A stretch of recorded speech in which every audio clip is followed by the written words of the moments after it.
Lights, camera, action. Welcome to the Scrapbook Podcast, Director's Cut.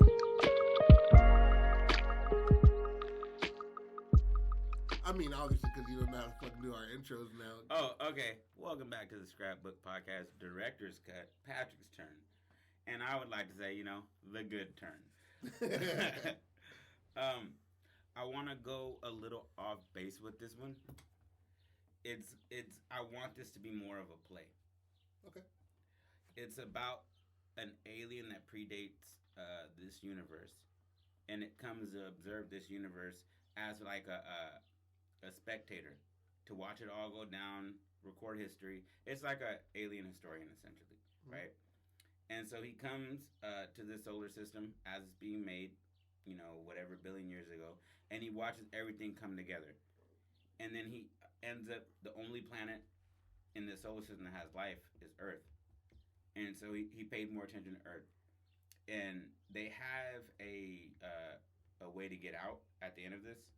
If the universe is going to implode or something, they'll get them out if they want. And he or she, doesn't really matter. Maybe non-sex, it's a fucking alien. Yeah, they fall in love with Earth, but not humans. They fall in love with the beauty of Earth. So, like, he spends 1,000 years, in the bottom of the sea looking at this sea mollusk. And he's like, this is beautiful. Like, he sees dinosaurs come, or, mammals come out of the ocean for the first time. He sees all, and so when humans get there, he's way less satisfied by the ending product. Yeah, you're like, I thought this was going to go. Have you ever seen what a jellyfish is? And they're just like, oh, but this is the ending of it. And so he has a role in trying to save the planet here and there, but as a cloaked figure. He's not somebody that shows his face, or whatever. But it comes to a head to where he gets a message or something that says this universe is getting ready to be done for, or that planet is. You got to get off of it. And he's basically immortal. Unless he's killed, he can't die. He's just going to keep living. Right. And so, or they're going to keep living. And so, world's coming to an end. He chooses to stay on the planet. He gives up his immortality for the beauty of life that he found. So I'm thinking that could be more of a play than a movie, because the whole idea of like the beginning of the universe, him watching that all go down, him watching, single cell organisms. Monologues would be motherfucking beautiful. Monologues are gonna be, they're gonna start off real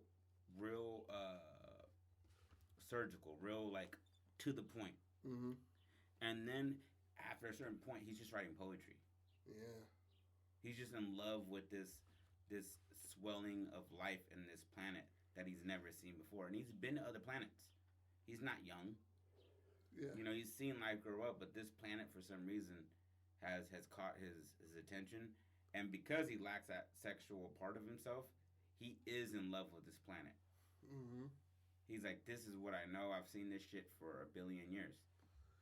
And so when they're like, you gotta go, man, or it's gonna blow up. And he's just like, man, I'm down for the get down, bro. I'm staying. And so that's the basic idea. We can shift around some shit. We can add a point to where maybe somebody comes to talk to him, and it's just like, hey, you can get off here. You should probably get off. You're not even writing logs anymore. We're just getting poems. How is life proceeding? And he's just like, they're like, bro, your log for the last 6 months has been about a sea mollusk. We don't need to know that. How are the dominant species on that planet doing? And he's just like, I'm really into lemurs right now. And that's about all I got.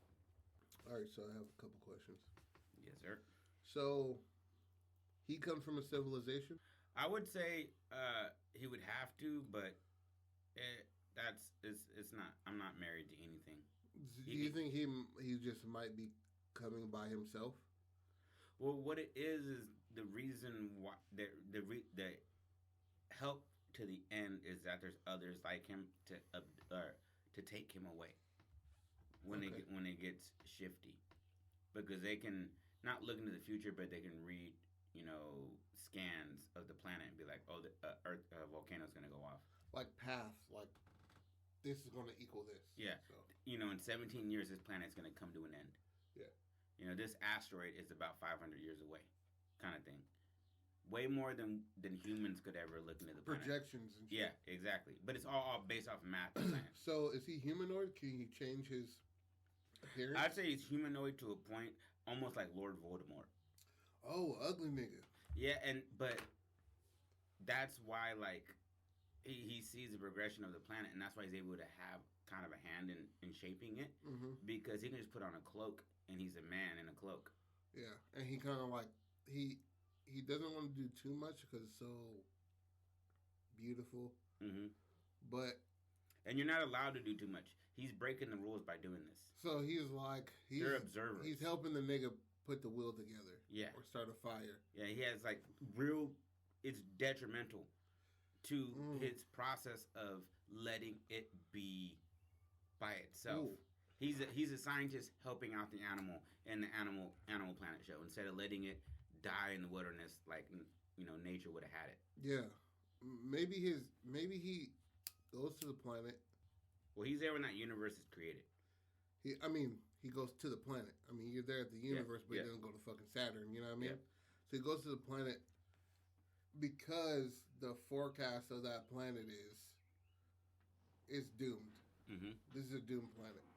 He goes there trying to change its course.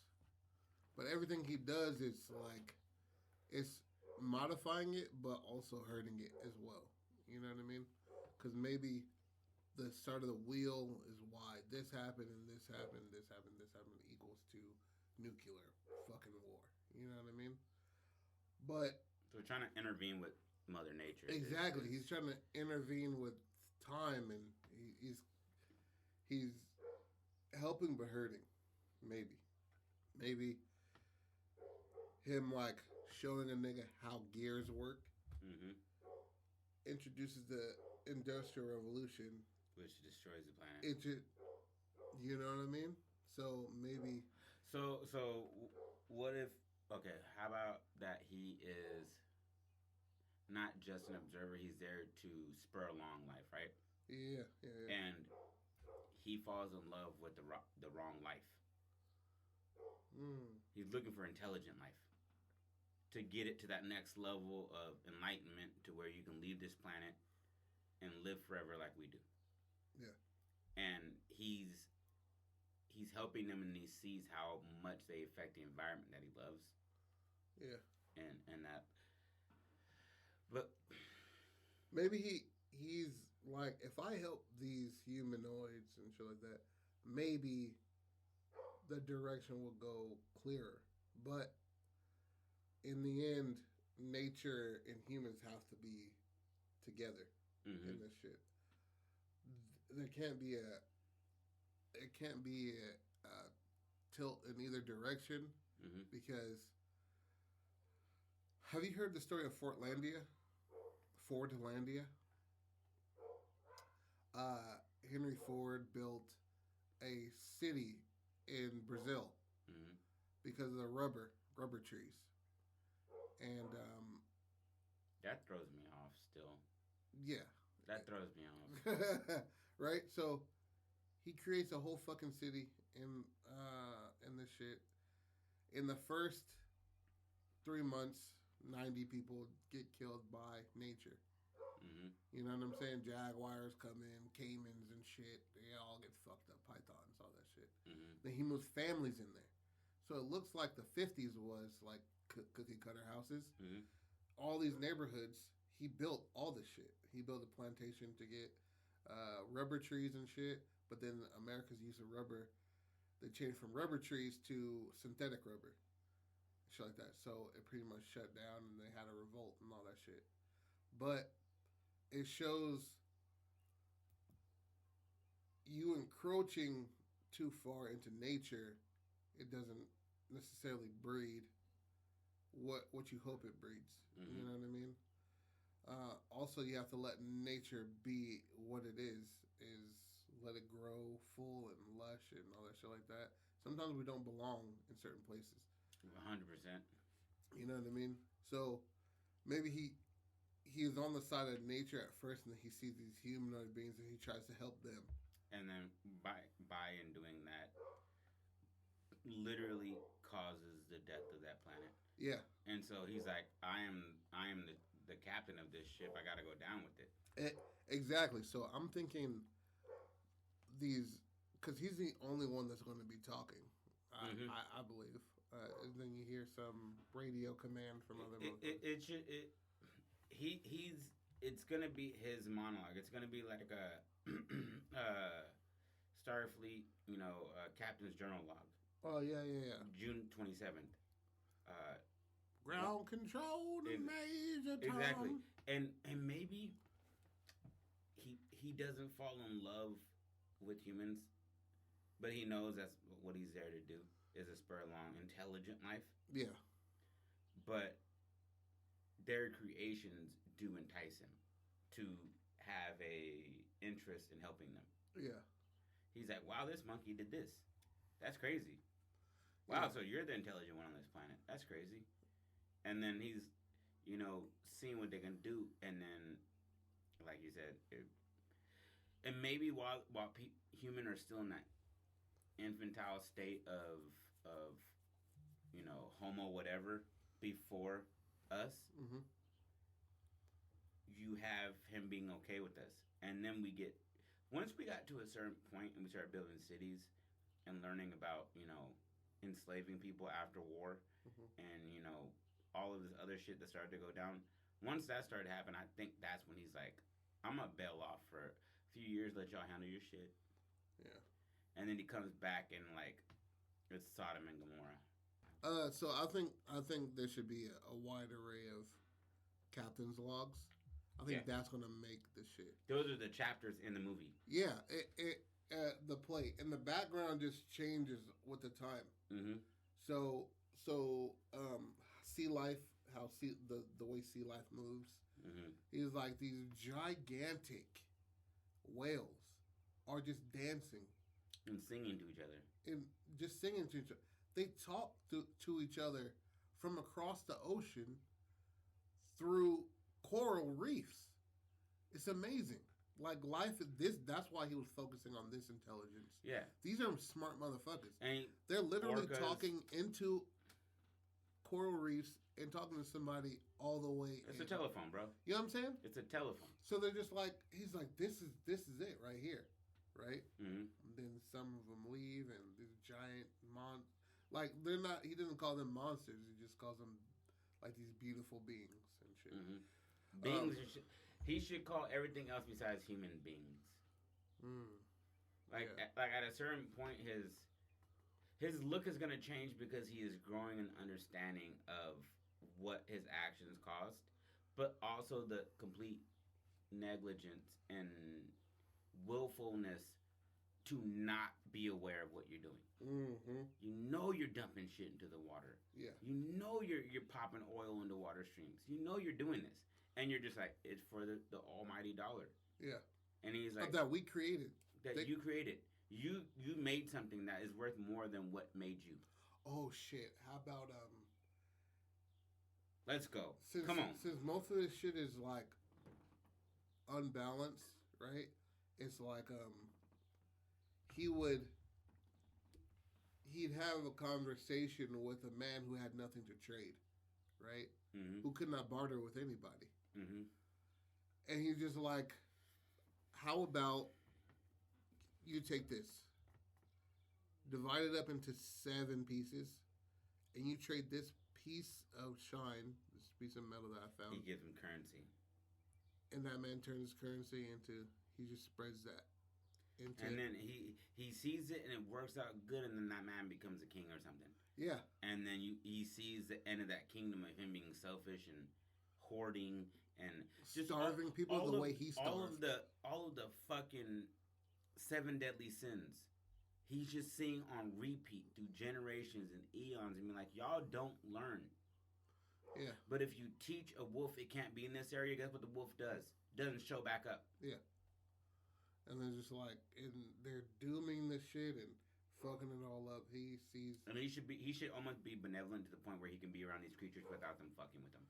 Yeah, he's like that angel at the gates of Sodom and Gomorrah. You know what I'm saying? You can't fuck with me. You can't fuck with me. I'm just here. And the animals know they'll come up and like sniff you, lick you, but they're not gonna ever like snap at you or bite. Exactly. Not even a nibble.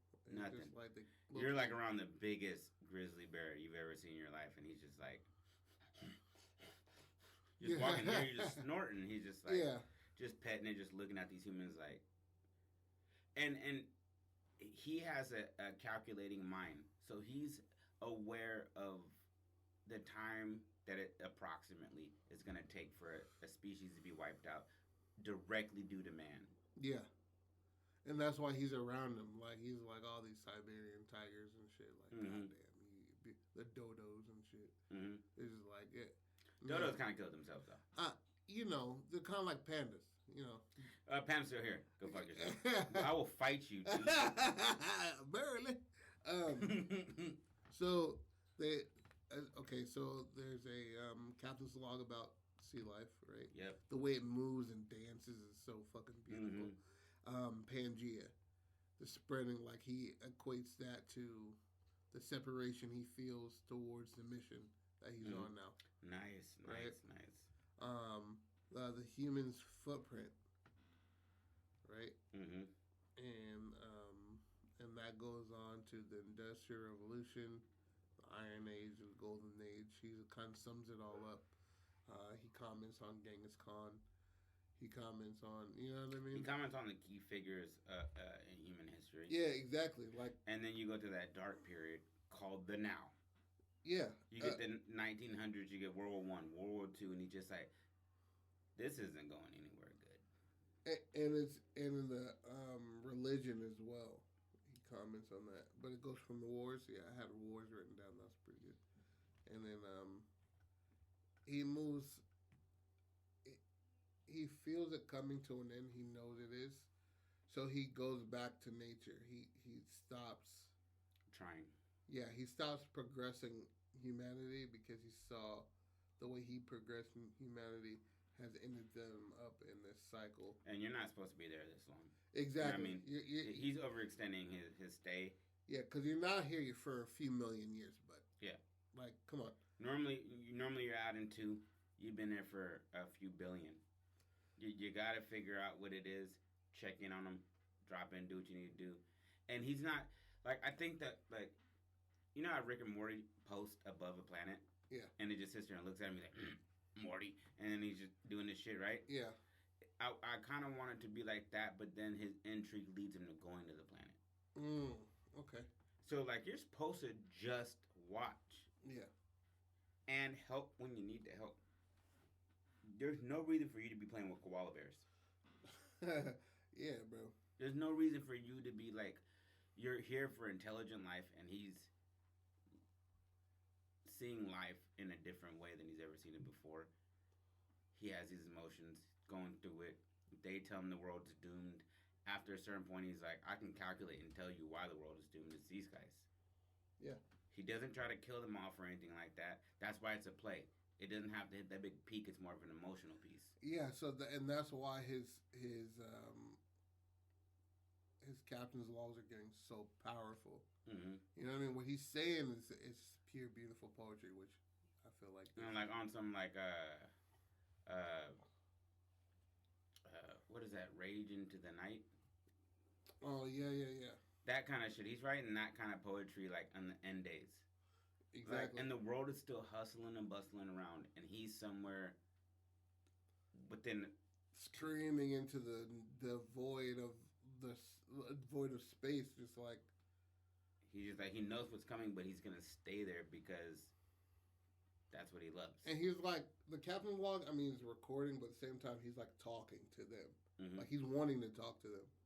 He's just like, why can't you see that this is, and then like maybe he's like walking through like some war torn Civil War type shit, and he like picks up like a child, and you just like you're that of a fucking a manatee pup, and tries to see what like why can't you move the way the ocean moves? Yeah. You know what I mean? It's strong and powerful. Sometimes it overtakes what it's not supposed to, but then again, it recedes. Mm-hmm. You know what I mean? Like sometimes like his love for the humans. Exactly. You know, ooh, hard. Northern Lights, I think, because I want to see him. I think that would be beautiful for him to be under the Northern Lights. Yeah, and he's just like, this is recited. Like that's what I'm saying. Like the world wonders that man didn't create are what he's interested in. Yeah. But I think that at some point he should have to like that they're gonna message him and be like, hey, that planet's doomed in about 78 years, whatever. Mm-hmm. Because you got to think they're working in a space where they know shit 100, 200 years before. And they're like, you can get out. You can be out of that solar system within the day.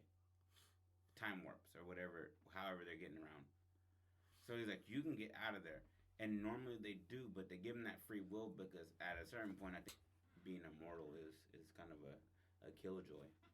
Yeah, man, you see all this, all of what he's, the first time he's ever fallen in love, like this emotion, this feeling, he has to see now go, mm-hmm. you know. And it's his first love.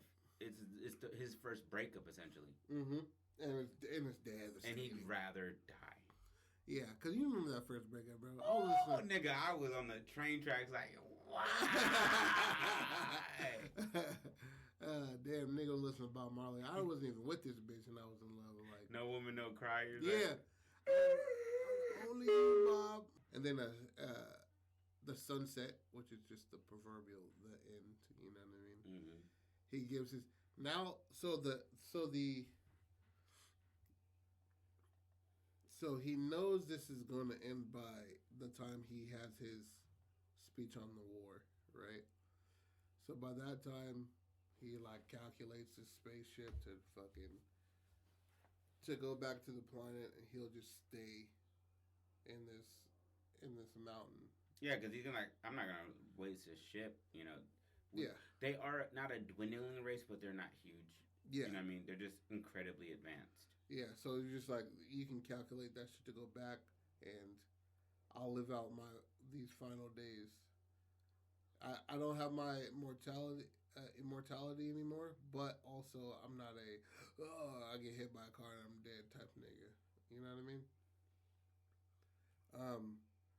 By the war's time, and then it's him just walking the Northern Lights. He has this beautiful ass like allegory about, and then sunset, and then as the meteor is getting larger and the bombs are going off in the background, he says his final like speech, like his final piece. You know what I'm saying? That would be that would be good for this one, right? As that beautiful ball of reckoning splashes against the Earth's crust, a silent jubilee of destruction begins to breathe. With the world at its end, peace is void in conversation as people gather their thoughts and loved ones, tripping over the immediate reality for the door. Maybe peace was fake. This idea of men being more than apes, being more than what our sun saw us as. Standing on the quaking bedrock, I can see the heart of the earth beating. So be it sown into the earth, it shall be taken back, but a morsel in time. Ooh. That's how you end it. Yeah, man. And he's just writing poetry now. He's just a poet ready to die at this point. Yeah. I think you cut in every few lines or so, you have like a repeating line. You know what I mean? Just so like... It really drives it home. Yeah, it brings you're stumping for it. Mm-hmm. You know what I mean? Like you'll say, "Nah, hear me now." Like, and then you say fact after fact after fact. Beautiful last words. Now hear me now. You know what I mean? Like, you just cut in between. You know what I mean? Because he dies at the end of this. There's no. He gave that up. Yeah, he gave up immortality to die with his first love. Yeah, and that was Earth. Call it poetry. I like it. Yeah, I like it. And I had that idea hella years ago, and it was just like something just floating around. But I remember like talking to you about it. Yeah. And then I remember this. And then you were that sea mollusk.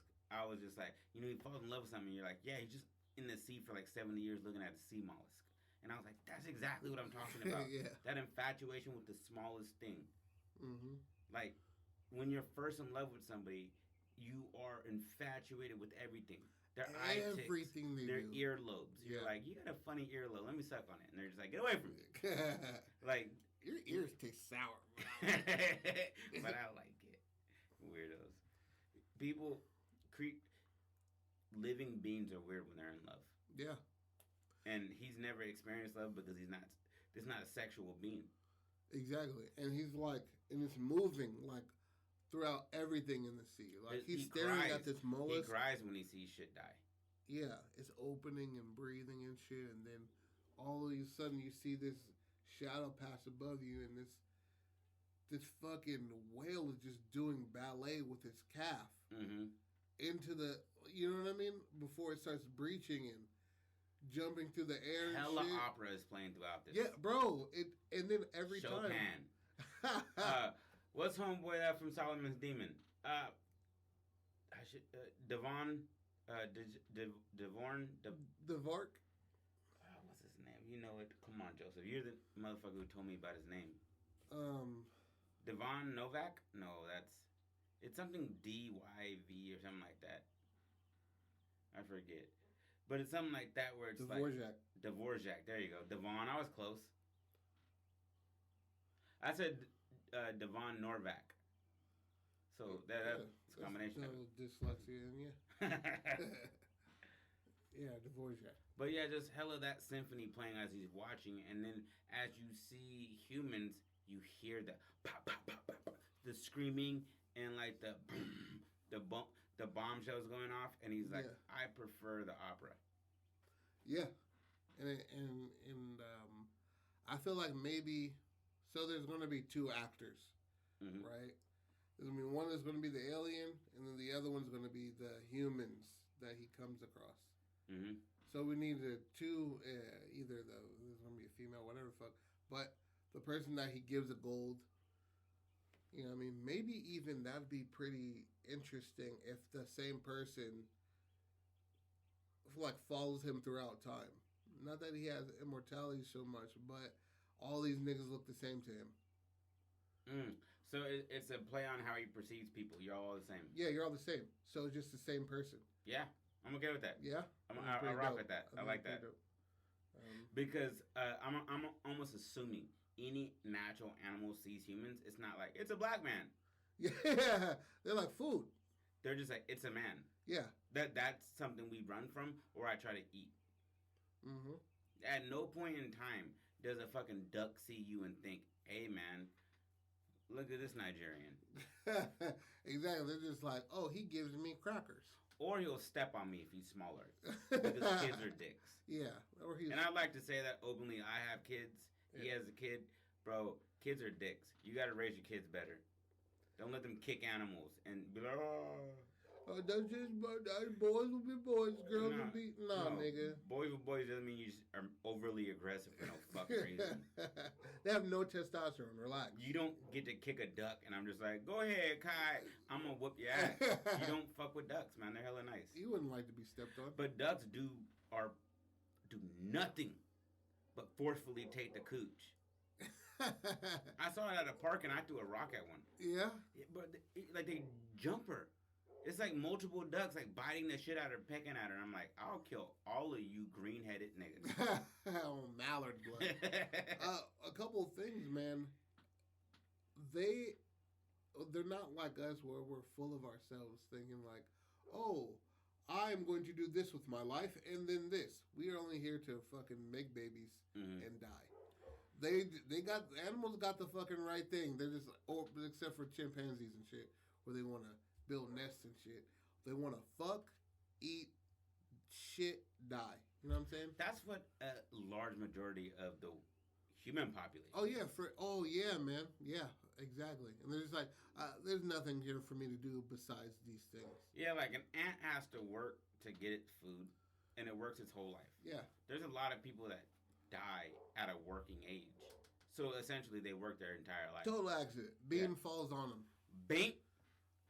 The end. You know what I'm saying? That's why my head be on a swivel at work. I'll be damn something falls on me. Yeah, I go into this big ass freezer. I got this pallet jack. I bring this big ass skid of boxes and shit into this freezer, where the pallets are, I want to say 30 feet high. You know what I'm saying? And I'm just like, if this falls, you're done. The end. Maybe because the way I'm built, I could lose the feeling in my legs. No. But these gravity's boxes, a motherfucker. But these boxes aren't when you add it all up, for sure. But I'd fare better than a nigga that's 160 pounds. Yeah, but you have to take into account the moment. How much do these things weigh? If it's over 100 pounds, no. No. If it's like 60 pounds hitting you, yeah, you could just crack a vertebrae. And be good. I could see that. But if it's over 100, that the momentum that comes with like that velocity of falling with gravity and the weight. No, I think okay. So I got hit by a car, right? I think I fared better than a regular nigga. Oh, people get hit by a car. That car. I've been hit by a car. I know, but niggas die often from getting hit by a car. But it depends on how you were hit by the car. Yeah, from the side without knowing that it was coming. Really. Yeah, but you had a bike to take that lower part off of you. Yeah, my legs still. I broke toes. I know. I'm not saying that your accident wasn't an accident. No. I didn't say that. What I'm saying is, niggas who are walking take the brunt of that a lot differently. Some amount of the force has to go into the bike. Some amount. Yeah. And just your positioning. Because when people get hit, you fold to the shit, but then there's nothing to, like, I feel like your stance is different, too. When you get hit, there might be force where you come off of it a little bit more. And when you get hit, you're planted. So you're just bending to the car and whipping into it as opposed to rolling off of something. Yeah, true. But also, there's a lot of niggas that hit the windshield pretty hard. And you know what? They need to make windshields softer. You know what I mean? That's on them. They need to make them as soft as just like a bendable, like styrofoam. Make it like something that's like bong, bong. You know what I mean? Yeah, something that's like see-through, but you hit it, and it'll bounce back. It'll bounce off or just go through. Like flubber. Yeah. We need flubber. Yeah, man. Are we still on? Robin Williams. Yeah. I thought we capped this. Oh shit. All right. I mean, you go ahead and sum it all up. All right. Yeah. So, an alien comes to the planet as an observer and a guider of the intelligent life to make it to the next enlightened stage where they can become immortal. Ends up falling in love with the planet. Has initially likes humans because of how creative they are and how naturally curious they are. But then, as he helps them, ends up destroying the planet that he loves. Gets the word that the planet's gonna go. He sends off his ship, stays on the planet, dies with the planet. But he goes from being a historian and a documentarian to being a poet. Just speaking about his first true love, which is this planet. And no person who's in love lets their loved one die alone, right? So he bites the bullet and goes out and loses his immortality for Earth. Boom. Yeah. All right. Thank you for joining us on the Scrapbook Director's Cut edition. These are fun to do. Give us some feedback on what you like, what you don't like. You can reach us on all our social media, the Scrapbook Podcast at Gmail. The Scrapbook Podcast on Insta. And Facebook, yeah. And Facebook. So it's pretty much all the same. Don't stop being creative. We love you. Have a good night, y'all. Peace.